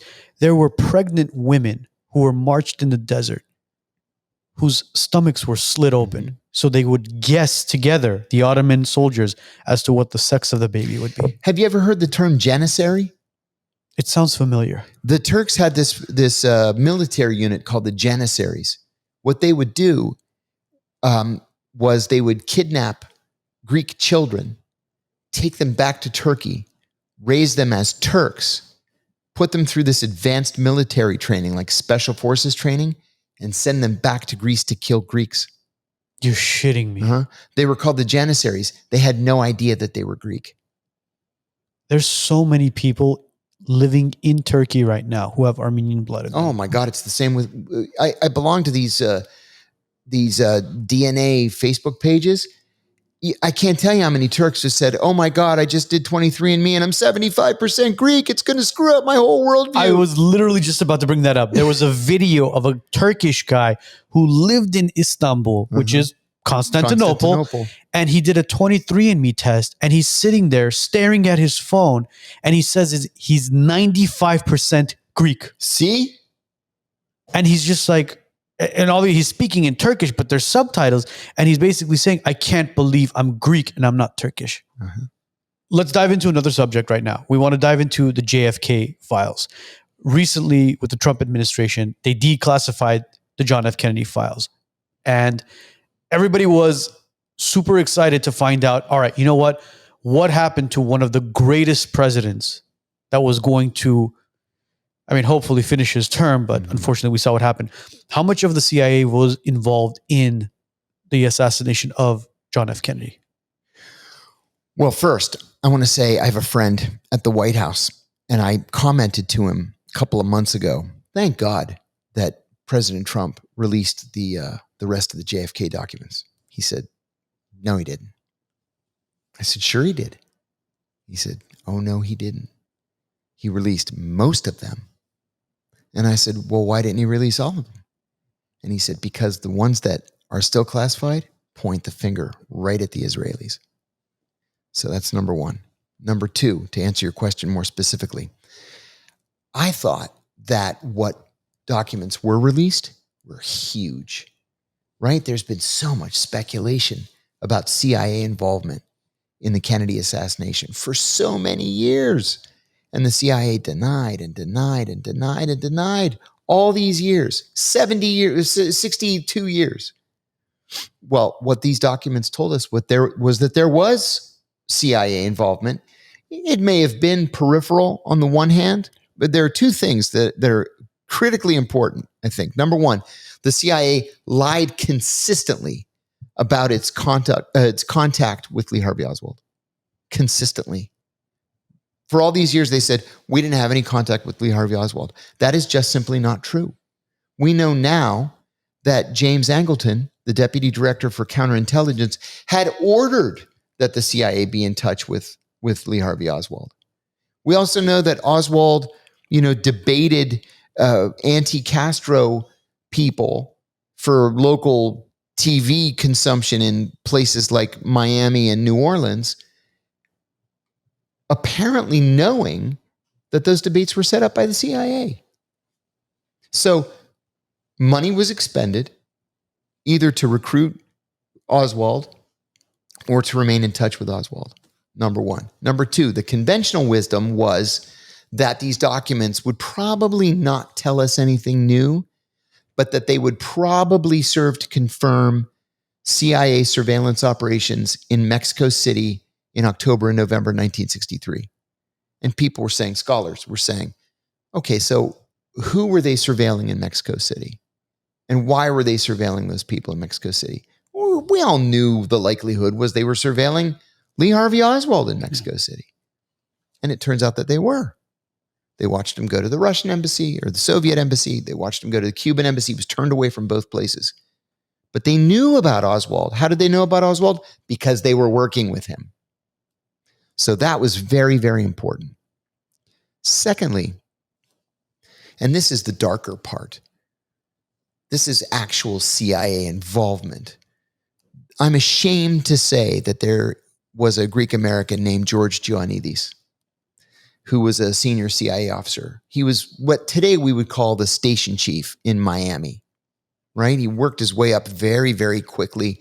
He had been OSS briefly, then he dropped out, then he came back in like 52 or 55, something like that, moved up very quickly through operations and ended up running CIA operations from Miami. That put him in touch not just with Oswald, but with the anti-Castro Cubans. It also would have put him in touch with Santo Trafficante, the mob boss that controlled Florida at the time, Santo Trafficante Sr. And with Carlo, what's his name? Carlos Marcello or Carlo Marcello from New Orleans, the mob boss in New Orleans. Okay. The scholars that I'm in touch with, like Jefferson Morley, for example, I think Jeff Morley knows more about the Kennedy assassination than any other person on the planet. Jeff always maintained that there was CIA involvement in the form of George Ioannidis. And it looks like he was right. It's not that the CIA was involved as the CIA. It's that elements of the CIA were involved in the form of Ioannidis. Ioannidis was a fascist, an avowed fascist, and he hated Kennedy, and he hated communism. And it kind of looks to me like he put this secret group of people together and helped to kill Kennedy. And it would also explain why you can't call it a press conference. You know, when they dragged Oswald out, the cops beat him up. Yeah, it was call it a reporter's interview. Yeah, reporter's thing. And where he said, "I'm just a patsy." Well, nobody was ever able to explain what he meant. He was shot the next day. Well, he looked super confused as well. When they told him the president's dead, he was like in shock. I'm just a patsy. Yeah. Well, that would account for it. That would make sense. If he had been duped into doing it, he would believe that he was a patsy. And I'll add one third thing. Bobby Kennedy Jr. is a friend of mine. He told me the most fascinating story. And I said to him, "You've got to write this down. This has like historic import." He said that on November 22nd, 1963, he was in junior high school. And his mom drove to the school to pick him up early because his uncle had just been shot. So they drove back to the house. They had a big mansion called Hickory Hill, just a quarter of a mile from the CIA's headquarters. And the Kennedys were very, very close friends with John McCone and Mrs. McCone. John McCone was the director of the CIA. Mrs. McCone had died 6 months earlier of breast cancer, and John McCone had been deeply in love with his wife, and the Kennedys were afraid that he was going to try to commit suicide. He was so distraught over the loss of his wife. So they invited him to dinner 7 nights a week. So he'd finish working at the CIA, he'd drive the quarter mile to Hickory Hill, he would have dinner with the Kennedys, and then McCone and Bobby Kennedy Sr. would go swimming together. They had a pool, indoor pool. So when Bob and his mom get out of the car, he said his father's standing in the driveway talking to McCone, and he heard his dad say, "Tell me your people didn't do this." And McCone said, "I don't know who did it." The point being, he didn't say, "Of course my people didn't do this." What would make you think that the CIA would kill the president of the United States? That's not what he said. He said, I don't know who did it. Because he didn't trust his own people. So with what we know now about Ioannidis, who died in like 1991, I think, and never ever talked, I think that an inference can be made now that yes, even if it was unofficial involvement, we could call it CIA involvement. Now, the documents point to, as you mentioned, Israel. Yeah, Prior to the assassination, correct. there was conversations that took place, and this is all obviously documented, where Kennedy is now pulling funds from Israel. Correct. He wants to investigate what's really going on in Israel With the nuclear program. Exactly. Because they had been riding Kennedy to give them nuclear weapons technology. And he refused. So Kennedy turns around and says, well, there's a bunch of funds coming into Israel. Now you want a nuclear program. Right. I refuse to give you a nuclear program. And in fact, we're actually going to be more or less auditing what's actually... He was considering sanctions. Yes. Auditing what's actually going on to consider these sanctions. And then, boom. He also told his girlfriend, Mary Pinchot Meyer. I thought you were going to say Marilyn Monroe. No. Mary Meyer was married to Cord Meyer, who was the number 3 at the CIA. Mary and Cord and Kennedy had all gone to school together. They were great friends from childhood. Mary and Cord got married. Kennedy continued his affair with Mary all through the marriage. Their marriage broke up in the late 1950s because their 9-year-old son had been hit by a car and was killed crossing Chambridge Road in McLean. And so, when people lose a child, oftentimes the marriage can't survive. So they got a divorce. She continued to see Kennedy. She said in her diary that 3 weeks before he died, he told her that he was going to break the CIA into 1,000 pieces and scatter it to the wind. Now, he also told McGeorge Bundy the same thing, his national security advisor. Bundy wrote that in his memoir. He had said it to other people. That tells me he was serious about it. That he recognized in 1963, this CIA, this thing is out of control. Now, if he's saying this to his girlfriend who he's having an affair with, whose husband is the number 3, ex-husband is the number 3 in the CIA. Imagine who else he's been telling that same story. He was genuinely worried about the CIA. They're out of control. They're out there overthrowing governments and assassinating world leaders and spying on Americans. I have a buddy. He was one of my first bosses at the CIA. And he told me that he started in the CIA in the 70s as an intern, right? There's a classified internship program. You have to be like really, really clean, to get this internship. And James Angleton it was like his final year as the deputy director for counterintelligence. He was a monster of historic proportions.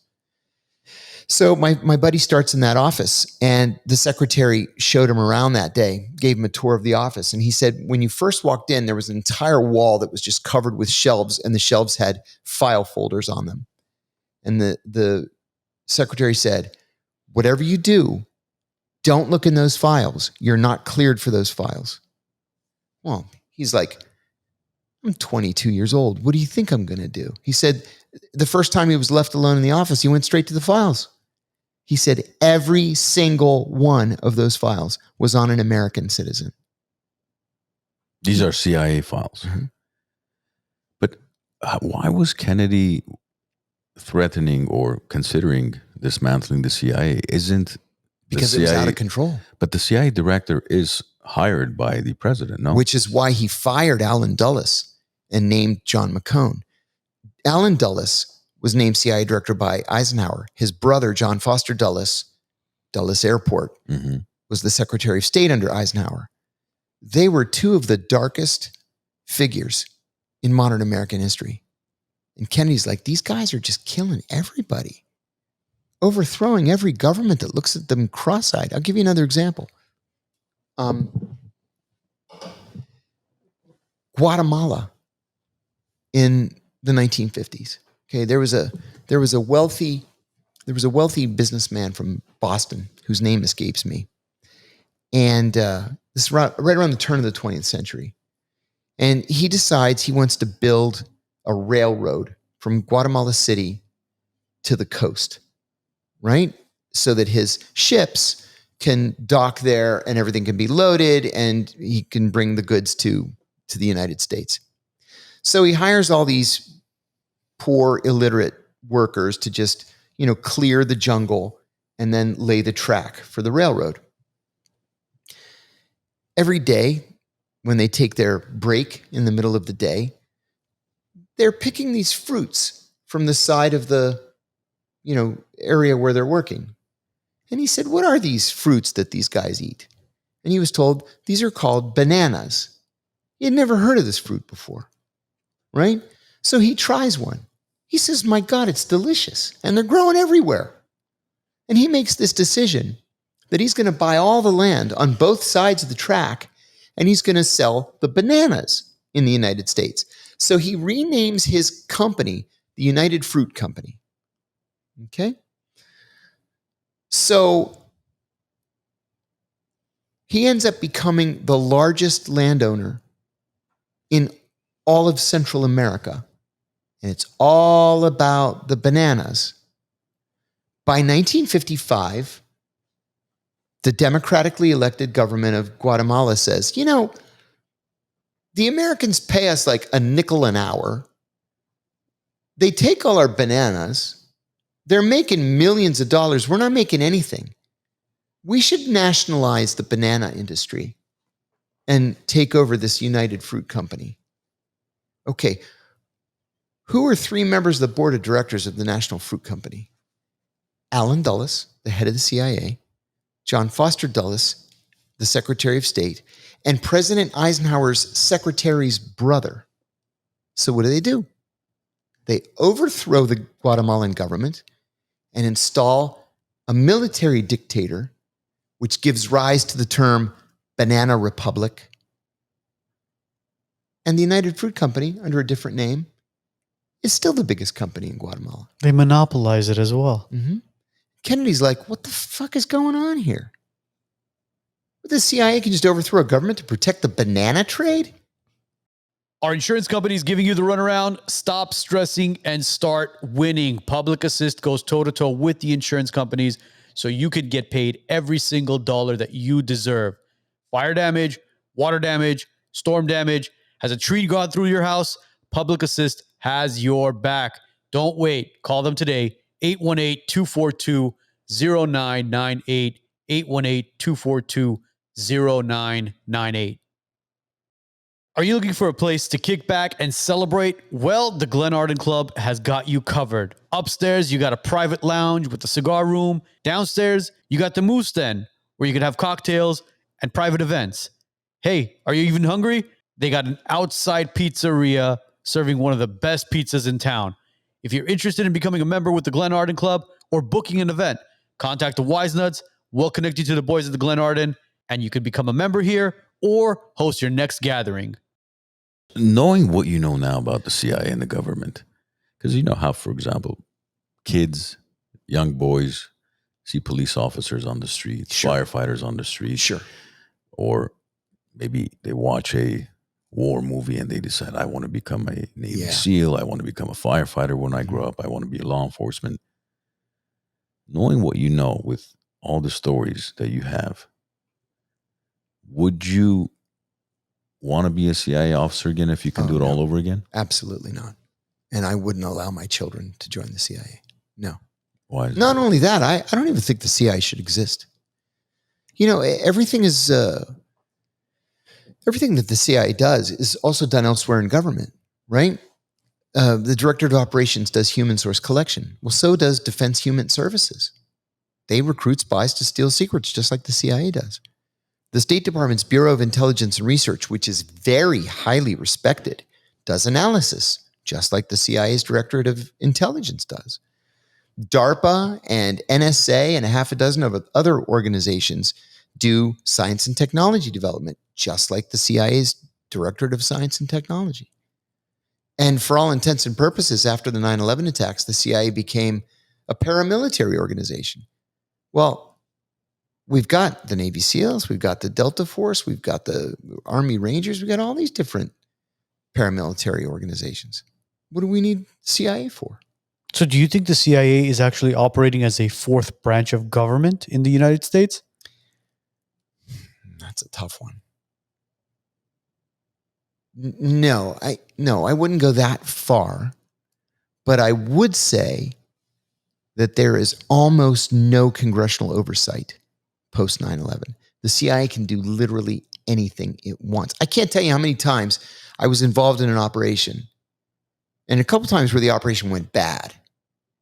And then my station chief would say, listen, we probably shouldn't inform Congress about this.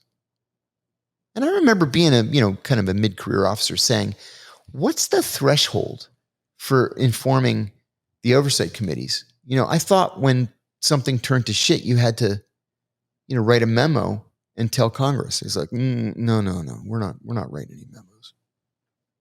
Here's another thing. Let's say the CIA has, I don't know what it has. The number is classified, but I have no idea what the number is. Let's say they have 30,000 employees, 35, 40,000 employees. Okay? The Senate Intelligence Committee has 40 employees. The House Intelligence Committee, maybe it has 50. And they're going to oversee the activities of 35 or 40,000 people? How's that possible? You can't do it. So going back to what you were mentioning about Guatemala and the whole banana republic, right? Do you think the CIA has enough power to, interfere in United States elections like they do in changing elections and policies in foreign countries? It would be highly illegal, but sure, they have the power to do it if they wanted to do it. And listen, I'm not gonna pull any punches here. I think that they sure tried to do it in 2016. When you've got the likes of John Brennan essentially trying to initiate a coup against Donald Trump and to deny the American people the president that they wanted, that they voted for and chose. Yeah, I'd call that CIA involvement in America. But then they were saying that it was Russian involvement. It was a Russian interference. That was all a lie, and it's been proven to be a lie. And then look at the Hunter Biden laptop. You have all these guys. I knew every single one of those guys, 51, 53 people who signed this letter saying they did not say that the Hunter Biden laptop was a Russian operation. They said the Hunter Biden laptop bore all the hallmarks of a Russian operation. So why hasn't the entire laptop information been leaked out yet? It has. All of it has? All of it. Every page of it. So then why isn't the media speaking about it? Why is the Biden family? That's the question. Because if could you imagine if that was Don Trump Jr. Right. Or if it was Eric Trump? I have a copy of the Hunter Biden laptop, hard copy. It's been published by an organization called Marco Polo. Google it. It's out there. They'll send it to you for next to nothing. It will make your hair stand up. Yet this man was allowed into the White House. Yeah. Right. And got a pardon. Well, he got pardoned right before his dad left. That's right. Along with Fauci and a bunch of other individuals. Sure. Yeah, the fix was in. You should see the pictures in this. Oh my God. In this, it's like, dude, did you ever go a full day without smoking crack or having sex with prostitutes? Ever? One day? Well, his son was not take a picture of it? His son was a hero. Oh my God. Are we the only country that's this corrupt, or every other country is as corrupt as we are? I hate to say, but yeah, pretty much everybody's corrupt. To this extent, though? Oh, worse, most of them. I mean, he's been to 72 countries. Yeah, it's bad. I can't imagine how much worse it can get. Yeah. I think it's far worse now than it was, 30 years ago. Well, because we have access to it right at the tip of our fingers with social media. That's right. Everybody is a walking surveillance camera at this point. You do something on the street, instead of helping an individual out, everybody busts their phone out. Exactly. And you have no expectation of privacy in public. At all. But you know what the kind of the opposite end of that is? Which I was thinking about it today. I'm like, with all of this AI technology now, right? That's the danger. The government can pretty much, for instance, They can deep fake you right out of a job, right out of your... anything they not only Yeah. that, but let's say if you happen to be right near the Pentagon and you have your phone out there and you're filming what is supposed to be an airplane coming into the building, and the government can say, well, no, that's all AI. This Arno used AI to create a propaganda against the government. Yeah. That was not an airplane. Here, this is the actual clips that we have. Yeah. And then what? So AI can be used to their benefit Sure. in whatever sense they choose. Very to. dangerous And development. and there's nothing you can do about it. Yeah. It's going to be the downfall of humanity. Yeah, I agree. This is bad. It's dangerous. Mhm. And we're toying with it right now. We're playing games with it right now. We're using it as a tool. It's not a tool. No, it's not. And if it It's a gets weapon. Yeah, and if it gets smarter and smarter and smarter, I mean, Oh, man, I It's- watched iRobot. I know what happens when the blue light turns red. yeah, All hell breaks loose. absolutely. And you know it's coming. What was wrong with pre iPhones and smartphones? Yeah. Or forget about pre cell phones even. But let's say before smartphones. What was wrong with us only being able to get a hold of while we're in office or at home? What was wrong with if I need to send you an email, I actually need to be sitting at my desk to send you an email or to respond. And that was the expectation. One word: What? convenience. Boom. Fuck convenience, bro. Mhm. But they didn't create that for your convenience. They fooled us to think it's convenient. Well, of course they did. Just like they fool us with AI is convenient. Yeah, Joe recently got the Meta glasses. Oh, I have a pair. So I use it only for the Only show, though. because when I ride on a plane, I run the sound for the movies that I watch Okay. through the Meta glass. So- That's it. That's all I do. and Joe got it for the show to do like B-roll and stuff. Cool. Yeah. and shower. And shower, yes, Yeah, and of shower, course. and shower. But when you look at that, they make it. Look at the company they partnered with, Ray-Bans. Yeah. Oh, it's Smart. cool. It's hip. It's Oh, Ray-Bans. Put Yeah. it on. Very mod. Look, yeah, everybody's got them on. And then you got a camera. And there's also speakers in there where you could listen to music and it's private. Look how cool it is. But dude, come on. Yeah. Think about it. It's dangerous. Go down the rabbit hole, but don't go all the way down. Just take a peek, look down that rabbit hole, and you see those glasses. It is a dangerous tool. Yeah, but that's the thing. It's always, you mentioned it, convenience. They sold us on the smartphones due to convenience. They're selling us on the AI due to convenience, because now you got to say, hey, write an email for a real estate proposal, whatever, LOI, anything you want. Yeah. 5 seconds, it's there. You just copy and paste it. Yeah. And it's convenient. But now they have access, just like with the smartphone, they accessed every single thing that we do, every transaction we make, every email we send, every text we send. Now with AI, it's even more so. So convenience is the driving force and the selling point, and we, as the idiots that we are, we fall for it. We're consumers. There is a reason why you can't take the battery out of this thing. You bet there is. And also, when this phone dies, for some reason, you could still track it, Yeah. but it's dead. There's a backup battery behind the Yeah. backup Yeah. battery. Look, John will know this better than any of us. As far as like the wiretapping is concerned, I mean, how easy is it to tap a cell phone? Oh, that's the easiest. They've been able to do that since the invention of the I cell think phone. when John walked into the studio, We're already tapped. we're already tapped. Yeah. They're like, let's see if these morons are going to Yeah. say anything Oh my God. stupid. No, but in all seriousness, if you look at the Vault 7 revelations that came out in, 2017 or 2019, Joshua Schulte, who was a CIA computer engineer, allegedly Uh-huh. leaked these to WikiLeaks, and the poor guy got 40 years in prison for it. But he told us things that the CIA was doing that nobody had any idea was happening. For example, the CIA can take over control of your car remotely while you're driving it. Electric or Any car. conventional? Boom! Yeah. There you go. This was an argument we had. By hacking into the car's computer system. So why would the CIA want to take over your car? How about to make you go over a bridge or into a tree? right? If you're a problem, into a bridge abutment. That's why I drive a 79 Cadillac. Exactly. And that's the only thing you can do to protect yourself.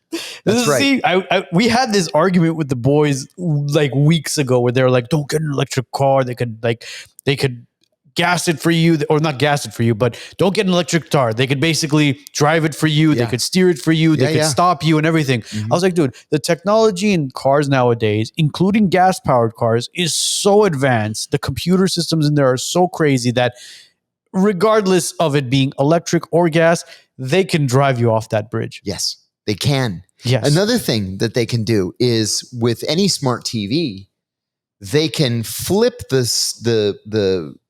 speaker into a microphone. They can listen to you talking in the room with the TV off. And then you know what they did? Just to make it a little bit more difficult, were this to be leaked, is in the code for all this stuff, they wrote some of it in Farsi, some of it in Russian, some of it in Chinese, thinking, well, if one of our people leaks it, we can say, oh, no, it's not ours. Look at this. It's the code's in Russian. The Russians did this. They're doing it. We're the victims. Oh my God. Yeah, nobody's safe. I mean, No, nobody's safe. You know what's funny? No. We have 1, 2, 3, 4 cameras pointing at us, a TV that might be an actual microphone, and we're speaking into mics right now that are connected to the internet. And we're complaining about And we it. have phones in our back pockets. And we have phones in our back pockets. Jeez, it's just a matter of time before like all this just shit hits the fan. Well, there's got to be a tipping point, right? of course there is, There has but to when be. is that tipping Yeah. point? That's what we don't know. No. But John, you had a story that when we were sitting on the couch, you wanted to say. What was the story? That's what I was trying to remember this whole time. Joe, do you remember what it was? You were going to Sorry. say, Oh, Everything was no. so We were interesting. talking about horses. yeah. We were talking about horses and how horses die. And Yes. I said there was an article in Vanity Fair a few years ago saying that, horses are very expensive, and you buy a racehorse and it doesn't win. What people were doing was they would take a light bulb and shove it up the horse's rectum. Sepsis would set in. The horse would die. They pull the light bulb out. So when they do the necropsy, the animal autopsy, it just, the horse was sick. It had sepsis, right? You don't know that it was actually, assassinated. Yeah. And then you can collect the insurance. And I said, I was in prison with a guy who was the meth king. This is what he called himself. He was the meth king of Kentucky. And I said, well, what exactly does that mean? He said, I literally controlled all of the meth trade in Kentucky. And we became kind of friendly. He was the white shot caller, is what he was. So I said, so how do you become the meth king? Do you have like labs set up? And he said, oh, no, we didn't actually make any of that meth. Only like these toothless losers make the meth. And it's not even crystal clear. It's brown and it's low quality. He said, I would get my meth from Mexico. And I said, and you were able to cross the border with like large quantities of meth? And he said, that's what made me the meth king. He said, I was a long distance truck driver, but I specialized in the transportation of cattle. I said, okay, I'm not really following you, but go ahead. And he said, well, that's the thing. I would get one of these gloves that goes all the way up to your shoulder. I would take hundreds and hundreds and hundreds of pounds of meth and shove it up the cows' asses. And that's how I would cross the border. The DEA never knew that the cows were full of meth up their asses. And he would just cross the border. And I said, so how'd you get caught if you were the king and nobody knew you were bringing in cows that were stuffed with meth? And he said, the one thing about transporting cows, it's like the first rule of transporting cows is you always have to be moving.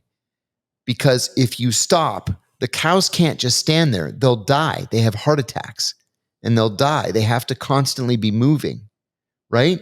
And he said that he got pulled over for some like random inspection and they made him go into this corral. And he kept saying, I got to move because the cows are going to die. You got to let me go. The cows are going to die. And then one of the cows died. And, like a human being, when you die, your bowels express themselves, and all this meth shot out. And he was caught. He was caught. Holy shit. 20 years. He didn't shove a light bulb up the cow's butt? That's what he should have done, because at least they would have packed the meth up in there, Oh my And cause of death would have been Yeah. sepsis, not. and the cause of death would have been sepsis. Could you imagine? Like, he basically, it's like one of those random traffic stops where they just pull you over for one thing, Yeah. and then you get And you caught get for the big 10 one. different felonies What- for all the crap you have in your car. The other day, we were here at the lounge having cigars, and somebody was telling a story of a friend that supposedly this friend was basically mule. He was bringing over Right. drugs, Right. and one day, one of those drugs ends up somehow exploding in his body, Oof, yeah. and he ends up dying from it because OD, huh? yeah, OD'd from it. That's terrible. Yeah. Terrible. John, is there anything we missed? Now, this was a good conversation. Dude, we got to have you back. I'd love to. We Or- gotta go to or DC. we gotta go to We DC. Yeah, I've come to never DC. been to Yeah, DC. I haven't either. Seriously? We haven't been Oh, to no, DC. I'll show you all around. Really? Oh, yeah, we'll go out. I'll show you where the CIA is. And, When's the best season to come to DC as far as like the month and stuff? Springtime? springtime's the best because the cherry blossoms are out, and they really are as beautiful. Because we know it gets humid in DC. It gets terrible in the summer. Yeah. September and October are generally good because the weather's still good and the tourists are gone. But really, the very best time is April.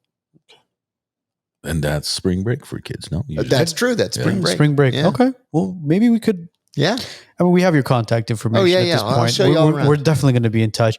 I think we could sit and talk to you for hours. This was a lot of fun. I'm This glad was we had so the much chance fun. to do John, it was a pleasure having you here. Thank you. We Pleasure was all mine. three of us appreciate it. Thank We you. hope everybody who's watching, you guys enjoyed this as well. Again, if you haven't liked the video, click that like button. If you guys haven't subscribed to our channel. It helps us out. And we could have people like John join us. Yeah. This was a hell of a conversation. And you're an amazing storyteller. You are. Thank you very much.